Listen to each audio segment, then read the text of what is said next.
Greetings, ladies and gents, and welcome to this latest iteration of the web series The Survivor Becomes a Dungeon. If you're new to the series, there is a playlist listed down below in the description. And as always, I hope that you enjoy. Barodia's point of view 10 years earlier. The morning had come before long, the smell of delectable bug legs wafting through the air as Monty made breakfast during the last watch. Barodius stirred from his place in the tree he had decided to sleep in, claws fixed and digging into the tree bark as he stretched his flexible feline body and yawned audibly. While he did have his own tent, Barodius and Brazel had given their tents to the noble ladies so they could sleep in relative comfort. Brazel, for one, didn't mind sleeping in the open air. As Barodius, he had long since grown accustomed to rougher living and was not unfamiliar with napping in trees during his youth. "Morning, Rhodey," Monty called out to Barodius, looking up from the space between the grill as he worked hard to ensure the meal would taste even better than yesterday's, since he had a little more experience with this particular protein. "What's the plan today?" he asked, adding another leg to the growing pile of crooked legs on the wooden plate. Barodius let out a deep sigh of delight as he managed to pop his back, finding the relief that he looked for before slumping back against the tree trunk that he had been sleeping against. He started to say, before yawning again as his left ear flicked. Don't know," he said simply, looking down at Monty before scratching the back of his head. "I'm thinking we head back to that farming village that made the commissioner. Sure, we'll have to backtrack a little, but between the fact that there is a potential bandits in the area and the state those noble ladies are in, we better off getting a farmer to give us a ride in their cart," he explained, as he decided to make his way down the tree, soon settling down across from Monty around the fire. Monty nodded intently, grabbing a plate and setting 2 cocked bug legs on it before passing it over to Barodius.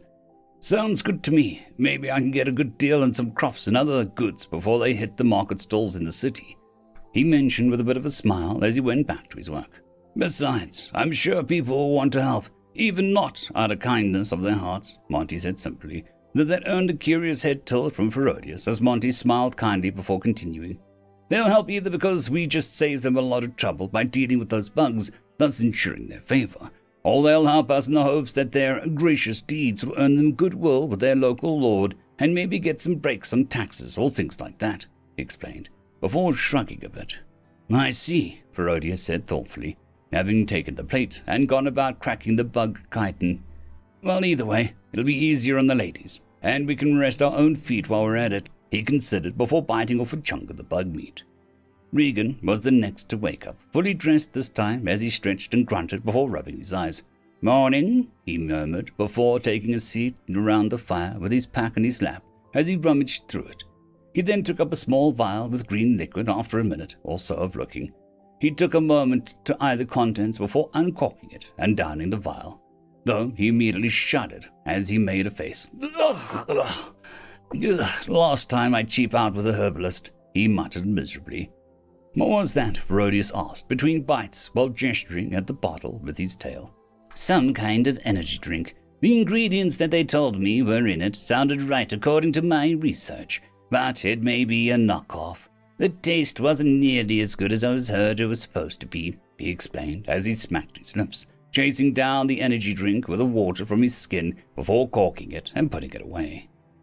"Did you not sleep well or something? Bug nightmares?" Barodius asked, licking his teeth as he attempted to free a chunk of meat that was stuck between them, though he looked genuinely concerned for his friend as he watched Regan. Regan scoffed at the notion of nightmares, glancing over at Barodius before flashing a smile. "Nah, nothing like that. I just use more mana than usual. I would prefer a longer rest in order to recuperate better, but we would be better off resting in town rather than attempting to get a couple extra hours of shut-eye in the woods," he explained, yawning as he took up a plate of bug legs. "Though I will say, the only good thing about bugs is that they sure do taste good," he mused, digging in with no complaint as he cracked the chitin. Before long, everyone else had started to wake, Brazel not saying much as he immediately started digging into breakfast. Danica was next, ruffling Monty's hair as she passed him to go to Barodius and Brazel's tents, checking in with the ladies. Danica was quick to leave the tent Historietta was staying in. However, she lingered in the tent with the other 2 ladies. Barodius could hear a quiet sniffling and sobbing coming from the 2 women, his ears twitching while Danica did her very best to comfort them. His heart did go out to those ladies. They likely haven't really experienced the world, and this was their first bitter taste of it. He hoped that it wouldn't drive them from society altogether, but it wasn't anything he could really control. Well, he could do his best to show them that the world altogether isn't cruel like their kidnappers, but it would be up to them to take the message to heart. Historietta emerged from the tent that she was staying in, looking fairly rested and leagues better than she had last night. Her throat and face still looked discolored from the lingering bruising that had been left over last night. Otherwise, she appeared to be in fair spirits. Herodias couldn't help but steal a few glances at her. She was wearing his clothes after all, and she certainly wore them better than he ever would. She managed to catch him staring and smiled in response as she walked over to the fire and settled down beside him before looking at Monty as he passed her a plate. "Thank you, sir. I'm grateful for the meal," she said politely, her voice sounding even nicer than the night before, if that was possible. She ate well too, casually breaking the chitin and eating without reservation. Even the other ladies attempted to be modest and polite with how they ate last night, but it seemed Historietta didn't seem to mind her manners. She caught Herodias watching her again, flashing a mischievous smile as she wiped her lips with the sleeve of her shirt.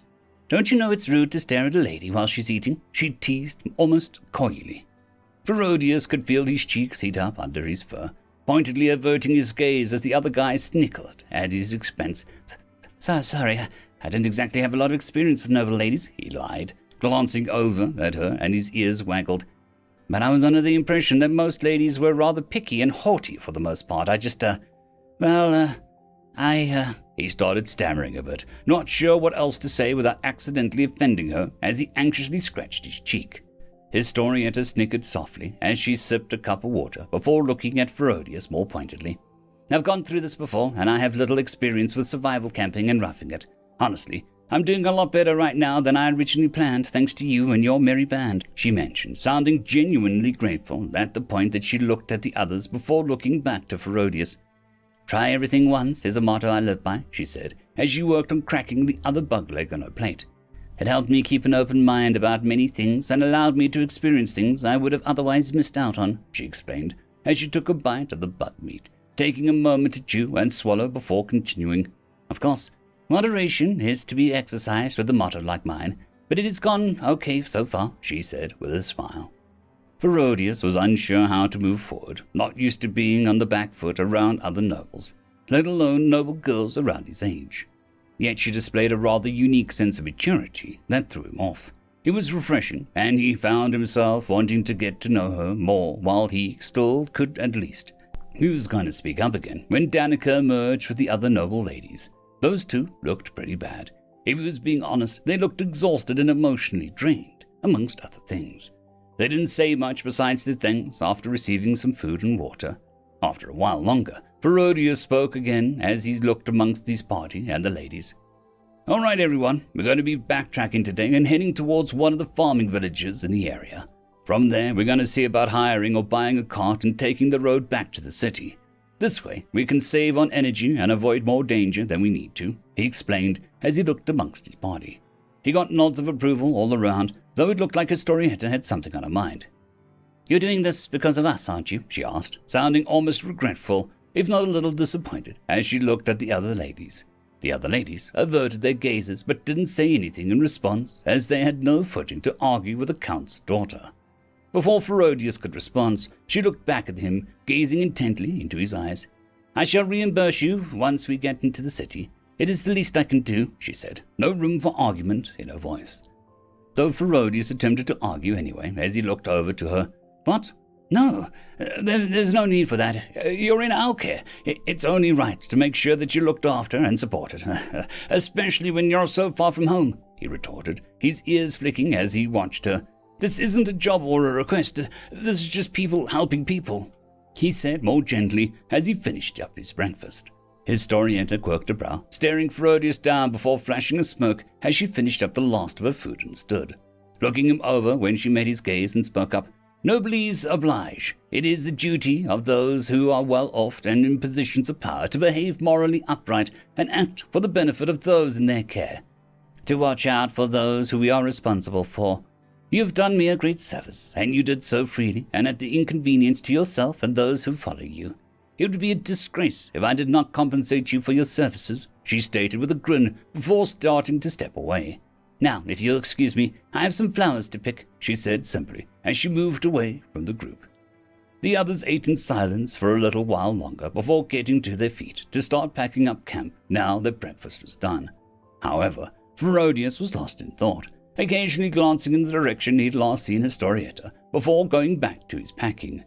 He was in awe of her. She had brains, ferocity, compassion, worldliness, and a strong sense of duty. He had never heard of the concept of noblesse oblige, but it was something he knew that he was going to live by if he ever ascended to the throne. No, when he ascended to the throne. By the time she had returned, the camp was packed, and they were ready to go. The walk in itself was uneventful, feeling more along the lines of a simple hike through the woods if it wasn't for the quiet whimpering of sore nobles' feet. Ferodius felt that the ladies were at least lucky in the sense that they had been kidnapped while they were wearing flats. He couldn't even imagine having to run or even hike in heels like they would have likely worn at the banquet that they were coming from. Though he was more impressed by Historietta once again, the noble lady having kept pace with him as he walked at the head of the group.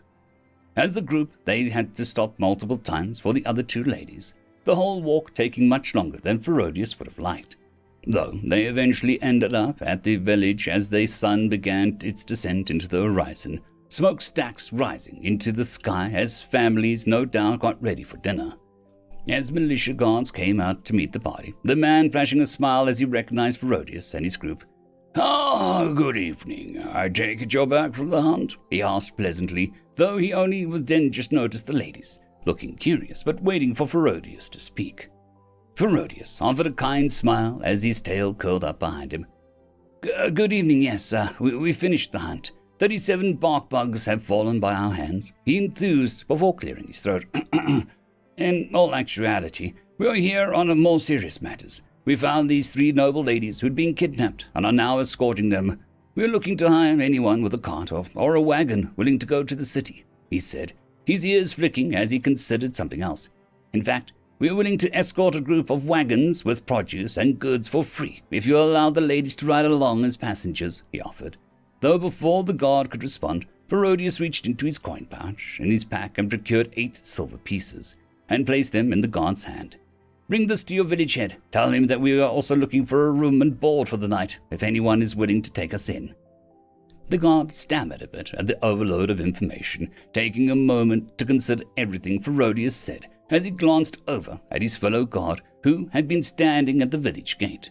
He then looked back to Ferodius at his party before lowering his head and with a nod. "Very well, sir adventurer. Come in and wait. I'll go fetch the village head," he said, taking one curious look at the ladies before allowing them through the gate and hurrying off to find the village head. "Well, it looks like we'll get to rest with a roof over our heads at least," Regan said, as with a bit of a smile, rolling his shoulders before leaning on his staff, looking admittedly worn out. "Maybe we can get some fresh vegetables and soft bread too," Monty mentioned as he flashed a grin. "Those village mother types always cook the best foods for the soul," he mused cheerfully. "Ah, gods, soft bread," Danica parroted almost dreamily. "Probably fresh baked too," she considered with a smile. All right, enough talking about food. You're making me hungry," Ferodius mused as he looked amongst the party. 2 of the ladies had taken to sitting against some random crates along someone's fence line, looking especially exhausted. But Historietta seemed to be fine overall, if not as tired as Ferodius's group. She caught him watching her again and only offered a smile but didn't say anything while they waited. Before long, the guard returned with an older Rapidkin man. He appeared to be in his late 50s, but stood strong and tall and smiled at the group. "Welcome back, adventurers. I'm glad to see your safe return and hear of your success. It seems we have some business to talk about, but for now, let's get you all inside and fed.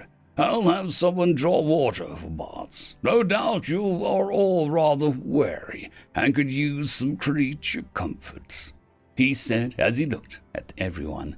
Ferodius smiled before lowering his head out of polite respect and looked up at the village head.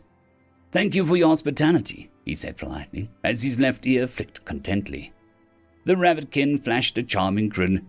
"Thank you for your work. It's thanks to you that we won't have to worry about our fall crops later this year," he expressed before turning to lead the group. Historietta came up beside Herodias and smiled as she nudged him with her elbow. "You handled that pretty well. Good work, Mr. Adventurer," she mused almost playfully, before looking after the rabbitkin man and speaking more softly into Herodias's ear, causing them to waggle with the sensation of her breath. "He's a good man. You can trust his sincerity," she whispered before stepping away and rejoining the other ladies. Herodias could feel his face warm up, his heart thumping at the sudden interaction that he had with Historietta. He wasn't sure how she knew what she knew, or how she even knew that he had some doubts about the village head, but he'll admit there was something that he was vaguely worried about. But if someone of her character said that he could trust the village head, then he would let his worries rest. It's strange, though. How is it that he could so readily trust the opinion of a girl he barely met a day ago?